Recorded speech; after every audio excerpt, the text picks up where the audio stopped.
Hello and welcome to Learning Final Cut Pro version 10.2 with me, Adam Loretz from the Filmmakers Workshop.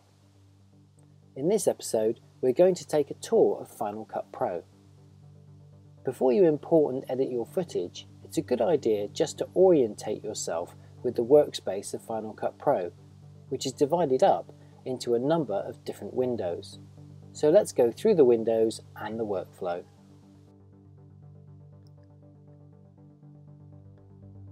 For every new film you make, you want to create a new library, and you do that by going File, New Library, and save that onto an external hard drive. Give it a name, and that will create an encapsulated folder in which you will store all of your media assets. There are other ways of storing the assets, although for me personally, I like to keep everything in what they call a bundle. The first thing you'll need to do is create your library and then import your footage into the library. And you import using this little downward arrow button here, or you can click Import Media. Let's click on the arrow and it brings up the import box. You can see here, down the left hand side, there are all the different devices that are plugged into my iMac, including the card from my GH4 camera, which I recorded all the photos and video for this tutorial. Final Cut Pro allows you to toggle between which media you are looking at, video, photos, or all clips. For the purposes of this demonstration, let's just look at the video clips. Clicking on a clip, you can see its content in the viewer. Click and drag over a number of the clips highlights your selection in blue. To make a partial selection, press the Command key and click Individual Clips. Next, come across here on the right hand side. As standard, Final Cut Pro will create a new dated event. This can be useful, especially if you're shooting over a number of days, helping you find the footage you want very quickly. If you are using your camera's media cards, then leave Copy to Library selected. You can choose to leave files in place. Say for instance, you are importing from an external hard drive. You may not want to copy the files to the bundle because of the sheer volume of data. For me though, as I was saying about liking a bundle, it's much easier on the whole to just copy everything to your library so you have everything in one place. Below the Files Import section is the Transcoding tab. If you are on a new Mac, you probably won't need to do this if you are doing a straightforward edit. However, if you're using a low-powered machine or an old Mac, or you're using 4K footage on these devices, you should tick to create either proxy or optimized media. Similarly, if you are editing a music video or multicam event, then using either of these transcoding options will improve the performance of your Mac hardware. Proxy media creates a low-resolution version of your clip, which Final Cut Pro can handle a lot more easily than the typically heavily compressed media that many cameras record to, and it only requires a modest amount of drive space. Alternatively, optimizing your media creates a less compressed, full-resolution version of your native footage, which Final Cut Pro can edit more easily. Be aware that optimizing media will eat up a lot of hard drive space. Besides the event, files and transcoding options, I really would strongly recommend not ticking anything else, as it will slow down the import process, and you can always choose to fix audio problems and balance colour on an ad hoc basis after import. With everything selected, click Import and all of your clips will start to copy into your event folder. Now, automatically, Final Cut Pro will create a smart collection which will automatically separate your clips into different categories, one of which is Favorites. All you need to do to favorite a clip is to go into the Browser section, to the right of the library. Choose a clip. Here's one of a signpost to Llandegla Forest Park, where I shot this little video, Mountain Bike Meetup. I create this favorite by choosing an in and an out point. I do this by pressing I for in, press the spacebar to play a portion you want, press spacebar again to stop, and press O for out. Then press the F key to favourite.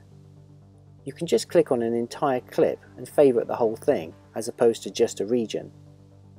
As well as the F key, you can also go down here and press on the little green star to make the selection or region a favourite. This is one of the quickest ways to sift through your footage and select all of your best sequences. As you can see, there are a number of other Smart Collection folders that Final Cut Pro automatically makes, which help you find your way back to your best clips and projects. You can also create keywords, which are useful. Say for instance, you have an interview with a number of questions. You can create a keyword for each of the questions.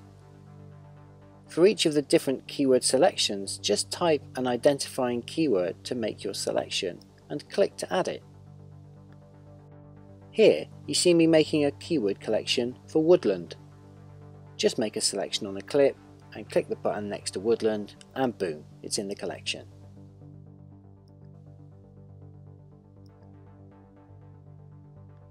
Yet another way to tag your clips is through a Smart Collection.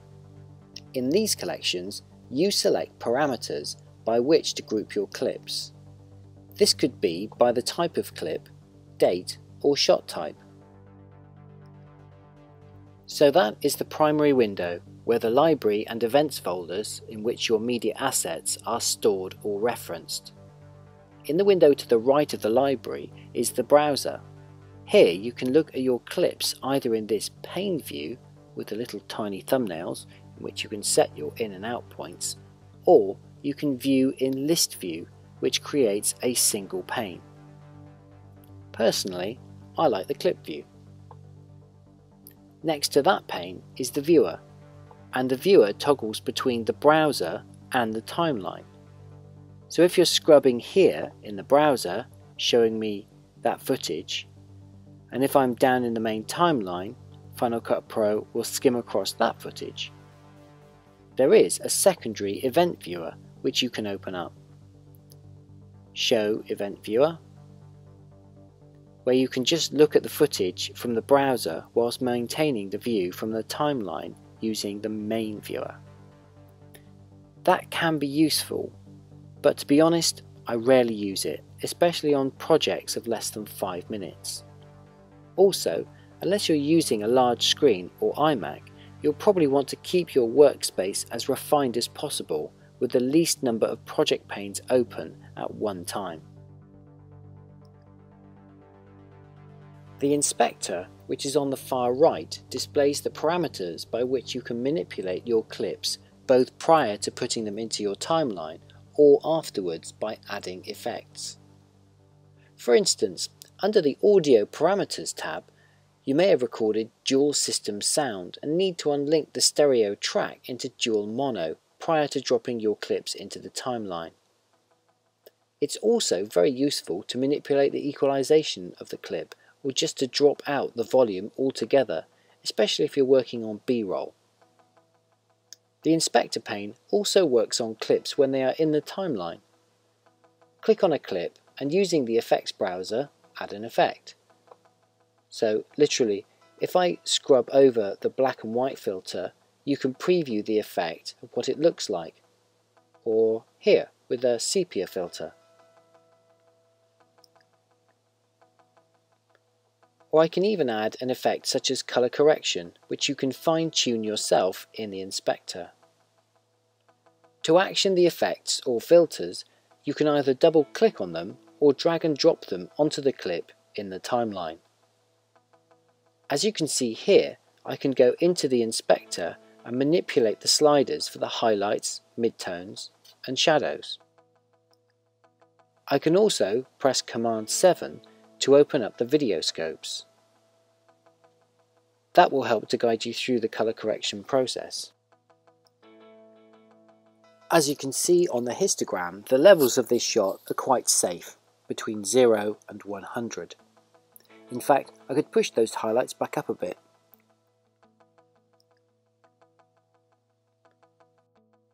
This is a well exposed shot. We'll get into color correction and editing in later tutorials, so do subscribe and I'll give you all the information you need to make your films look very nice indeed. Let's get rid of that colour correction tool. As I said, it's very useful to be able to turn the necessary panes on and off and give you the most amount of screen real estate that's right for your place in the production process. For instance, when you're importing, you'll want to see more of the libraries and browser. However, when you're editing, you may want to press this little button down here to hide the libraries and maximize the browser space. You can also press Command 4 and lose the inspector when you don't need it. Similarly, down here with the effects panel, I can switch it on or off. As well as the effects pane, you can also switch between your photos, iTunes library, transitions, titles, generators and themes, all of which I will go into in more detail in later tutorials. There you can see it's another window space for you to become orientated with and know that when you want those assets, that's where everything is. Now let's close down that and get on to the largest and most important space, the project's window or timeline. Press Shift-Z to fit into window. There you can see a whole project. At the top you can see a logo for the entire duration. That's the thing up here. We've got interviews here at the bottom on the base layer, which is where you would normally start to build interview-led edits. Above this, you've got your secondary storyline with all of your B-roll, which illustrates all the things that are being talked about and makes everything look pretty. To complete this edit, I've added titles at the end and a logo and a little animation at the front end. And there's even some music in there to underscore it too. Adding these elements to your edit can take some finessing, so I'll be covering them in more detail in later tutorials, so do subscribe. And in the great tradition of every Apple event, just one more thing. This time, the timeline index, which can search for different elements such as video, titles, through keywords, tags and roles. Just pop what you're looking for into the search box. For instance, I know I have a word creative in one of my titles, and using this timeline index search box I can jump directly to that title by clicking on it here. And there we go, we have ourselves a really easily searchable timeline. Okay, thanks for watching this episode of Learning Final Cut Pro 10.2. If you're looking to get to grips with Final Cut Pro, then subscribe to this tutorial series where I'll be sharing with you over 15 years experience as a shooter and editor. Also, do check out the Filmmakers Workshop on Facebook and Twitter, where I'll be posting links to our interviews with top filmmakers, the latest filmmaking news and details of our filmmaking events. I'm Loretz for the Filmmakers Workshop. Thanks for watching.